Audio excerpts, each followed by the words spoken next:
नमस्कार मेरे प्यारे साथियों, आप सभी को फिर से हमारे यूट्यूब चैनल में एक बार स्वागत है। और आइए आज की इस वीडियो में फिर हम आपके लिए 20 ऐसे महत्वपूर्ण प्रश्न लेकर आए हैं जो कि काफ़ी ही महत्वपूर्ण है। और इसके साथ मैं आपको बता दूं कि स्टैटिक जीके और करेंट अफेयर ये आपको कंटिन्यू मिलते रहेंगे। और अभी तक आप लोग हमारे इंस्टा या फेसबुक पेज से नहीं जुड़े हैं तो जुड़ जाएंगे, और ख़ास करके टेलीग्राम से आप लोग ज़रूर जुड़ जाएंगे। टेलीग्राम से जुड़ने का फ़ायदा ये है कि आपको पीडीएफ उसी में आपको मिलेगा। कहाँ पे मिलेगा? टेलीग्राम पे ही मिलेगा। तो चलिए आगे हम शुरू करते हैं। आपका सवाल नंबर 1 है। देखिए आपका पहला सवाल है, बहुत ही अच्छा सवाल है। देखिए कि खिलाड़ियों हेतु भारत में सर्वोच्च खेल पुरस्कार है कौन सा है? ध्यानचंद पुरस्कार, अर्जुन पुरस्कार, द्रोणाचार्य पुरस्कार और इनमें से कोई नहीं। तो कौन सा पुरस्कार है? तो हम आपको बता दें कि इसका सही जवाब हो जाएगा option A. Option A Dhyanchand पुरस्कार। और ध्यानचंद पुरस्कार में देखिए, इस पुरस्कार में सबसे पहले हम आपको बता दें कि इस पुरस्कार का नाम है मेजर ध्यानचंद पुरस्कार। क्या नाम है? मेजर ध्यानचंद पुरस्कार। और इस खेल का जो पुरस्कार है ध्यानचंद पुरस्कार, इसका पहले नाम था राजीव गांधी खेल रत्न पुरस्कार। ठीक है। और इसको 2021 में, कब? तो 2021 में इसे बदल करके क्या कर दिया गया? मेजर ध्यानचंद खेल रत्न पुरस्कार कर दिया गया है। ठीक है, यहाँ तक क्लियर है। चलिए आगे बढ़ते हैं। और आपका अगला सवाल है सवाल नंबर 2। सवाल नंबर 2 कहता है कि हाल ही में कौन घरेलू उड़ानों में वाईफाई कनेक्टिविटी सेवा प्रदान करने वाली पहली एयरलाइन बन गई है? तो इसका सही जवाब हो जाएगा option number D. Option number D, air India. क्या हो जाएगा? इसका सही जवाब हो जाएगा एयर इंडिया। चलिए आगे बढ़ते हैं। और इसी प्रकार से अगला सवाल है सवाल नंबर 3। सवाल नंबर 3 देखिए कि हाल ही में जिम्बाब्वे ने मौत की सज़ा के प्रावधान को खत्म कर दिया है, वह किस महाद्वीप में स्थित है? तो कौन सा महाद्वीप में स्थित है? इस क्वेश्चन का सही जवाब हो जाएगा ऑप्शन नंबर बी। क्या हो जाएगा? Option number B, Africa. कौन सा हो जाएगा महाद्वीप? तो अफ्रीका महाद्वीप। चलिए आगे बढ़ते हैं दोस्त। और आपका अगला सवाल है सवाल नंबर 4। सवाल नंबर 4 में है कि वित्त वर्ष 2023-24 में अप्रैल से नवंबर के बीच भारत का कॉफ़ी निर्यात कितना पहुंच गया है? कितना पहुंच गया है? इस क्वेश्चन का सही जवाब हो जाएगा option number A. Option number A 1.15 Arab dollar. 1.15 Arab dollar. देखिए ये जो ऐसे का ये जो सिंबल है ना, ये जो सिंबल है ये क्या है? डॉलर का है। किसका है? डॉलर का है। ठीक है, चलिए आगे बढ़ते हैं दोस्त। और आपका अगला सवाल है सवाल नंबर 5। सवाल नंबर 5 है कि किस आईआईटी संस्था ने मिट्टी में मौजूद विषैले प्रदूषकों को खत्म करने के लिए बैक्टीरिया विकसित किया है? इस क्वेश्चन का सही जवाब हो जाएगा option B. Option B, IIT Bombay. IIT Bombay. ठीक है, चलिए आगे बढ़ते हैं। आपका अगला सवाल है सवाल नंबर 6। सवाल नंबर 6 है कि वस्त्र और परिधान के वैश्विक व्यापार को 3.9% हिस्सेदारी के साथ भारत विश्व निर्यात में किस स्थान पर है? तो किस स्थान पे है? तो इस क्वेश्चन का सही जवाब option number D. Option number D, छठे स्थान पे। किस स्थान पे है? तो छठे स्थान पे है।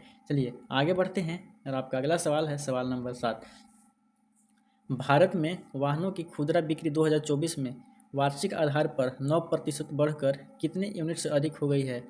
9% बढ़कर कितने यूनिट से अधिक हो गई है? तो चलिए इस क्वेश्चन का सही जवाब है 2.6 crore. 2.6 crore. Option number C. Option number C. चलिए आगे बढ़ते हैं। आपका अगला सवाल है सवाल नंबर 8।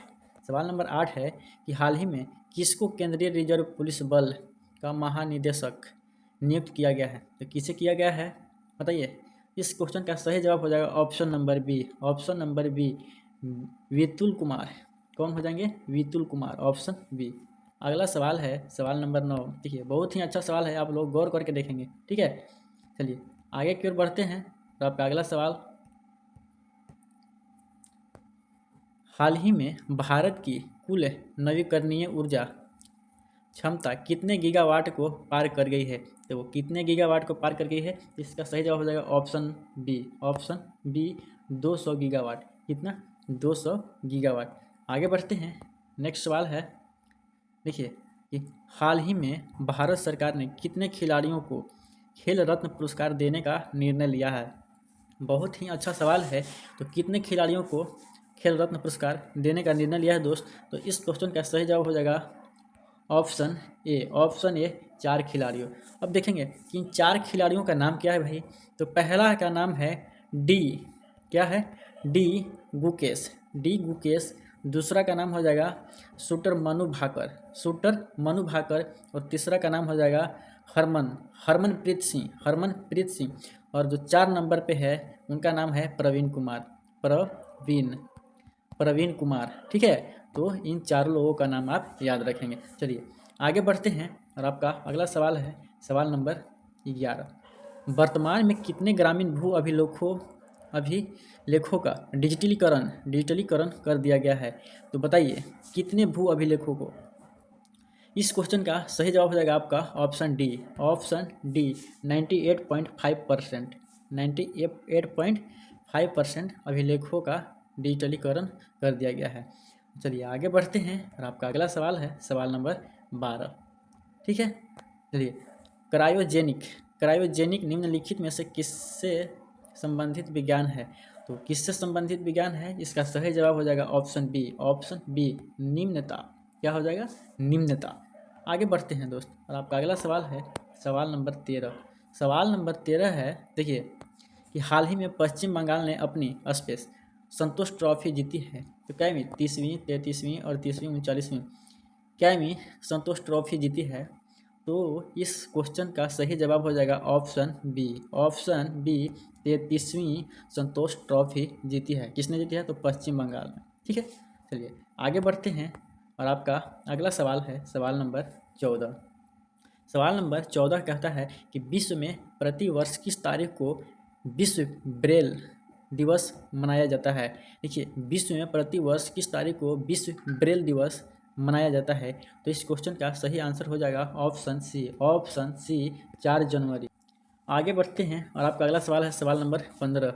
सवाल नंबर 15 कहता है कि हाल ही में किस पड़ोसी देश ने वर्ष 2030 तक बाल विवाह समाप्त करने के लिए अभियान शुरू किया है? तो ये कौन सा देश हो जाएगा? इस क्वेश्चन का सही जवाब हो जाएगा ऑप्शन ए, ऑप्शन ए नेपाल देश। ठीक है, कौन सा देश हो जाएगा? नेपाल।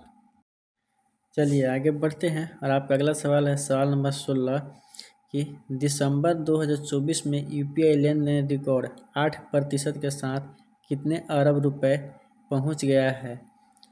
तो इस क्वेश्चन का सही जवाब हो जाएगा ऑप्शन सी 16.73 अरब।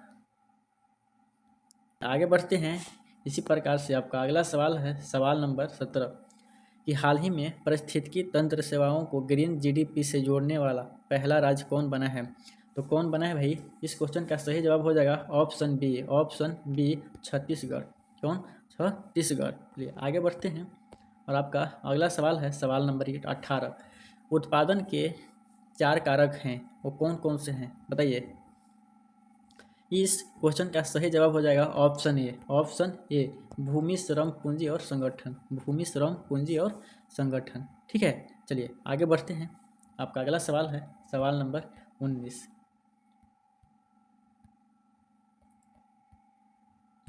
देखिए यहाँ पे मिस्टेक हुआ है। ठीक है, इसको 19 कर लेंगे आप लोग। ठीक है ना, इसको 19 कर लेंगे। चलिए आगे बढ़ते हैं और आपका सवाल देखते हैं कि उष्णकटिबंधीय चक्रवात एक तीव्र गोलाकार तूफान है जिसकी उत्पत्ति गर्म उष्णकटिबंधीय महासागरों में होती है। इसे अन्य किस नाम से जाना जाता है? तो किस नाम से जाना जाता है बताएंगे इसको। देखिए सही जवाब हो जाएगा इसका ऑप्शन डी, ऑप्शन डी। देखिए हरिकेन के भी नाम से जाना जाता है, टाइफून के भी नाम से जाना जाता है और विल्ली के भी नाम से जाना जाता है। तो कहने का मतलब है कि इनका ये ऊपर का जो 3 ऑप्शन है वो तीनों सही है, हरिकेन, टाइफून और विल्ली। ठीक है, चलिए आगे बढ़ते हैं और आपका अगला सवाल है सवाल नंबर 20।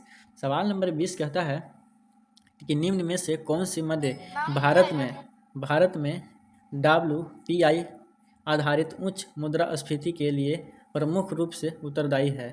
तो कौन सा हो जाएगा? इस क्वेश्चन का सही जवाब हो जाएगा आपका, देखिए इस क्वेश्चन का सही जवाब हो जाएगा आपका ऑप्शन सी, ऑप्शन सी।